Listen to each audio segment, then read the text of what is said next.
جی سوال یہ ہے کہ سونے اور چاندی کے علاوہ جو آرٹیفیشل وغیرہ کے زیورات چل رہے ہیں، اسی طرح آرٹیفیشل انگوٹھیاں پہننا کیسا ہے؟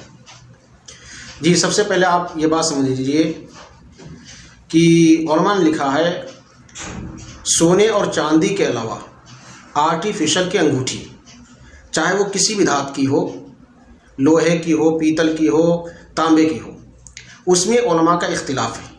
چنانچہ بعض علماء نے لکھا ہے کہ آرٹیفیشل کی انگوٹھی پہننا جائز ہے، چاہے مرد ہو یا عورت ہو، انہوں نے جواز کا فتویٰ دیا ہے۔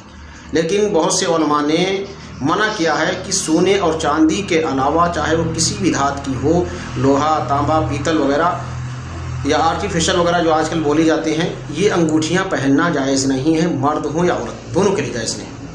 چنانچہ انہوں نے اس سلسلے میں حدیث پیش کی ہے کہ بخاری شریف میں حدیث لکھی ہوئی ہے کہ ایک شخص رسول اللہ صلی اللہ علیہ وسلم کی مجلس میں آتا ہے اور وہ پیتل کی انگوٹھی پہنے ہوئے ہوتے ہیں۔ آپ صلی اللہ علیہ وسلم نے فرمایا کیا بات ہے کہ میں تم سے بتوں کی بو محسوس کر رہا ہوں۔ انہوں نے وہ انگوٹھی پھینک دی۔ اگلی مرتبہ جب آئے تو لوہے کی انگوٹھی پہنے ہوئے تھے، تو آپ صلی اللہ علیہ وسلم نے ان کو دیکھ کر فرمایا کیا بات ہے، مجھے تم سے جہنمیوں کے زیور کی بو آ رہی ہے۔ انہوں نے وہ انگوٹھی پھینک دی اور کہنے لگے اللہ کے رسول آپ ہی بتلا دیجئے کہ میں کس چیز کی انگوٹھی بنواؤں۔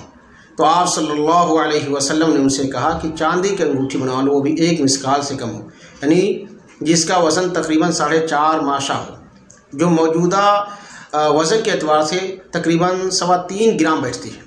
اس کے علاوہ مردوں کے لیے سونے کی تو بالکل استعمال کرنا جائز نہیں ہے، چاندی کی اس سے زیادہ استعمال نہیں کر سکتے۔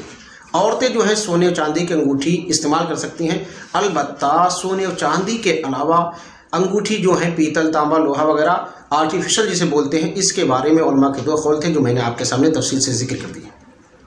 اب رہی بات زیورات کی، تو سونے چاندی کے علاوہ زیور ہو چاہے یا سونے چاندی کو ہو، یہ سب جائز ہے۔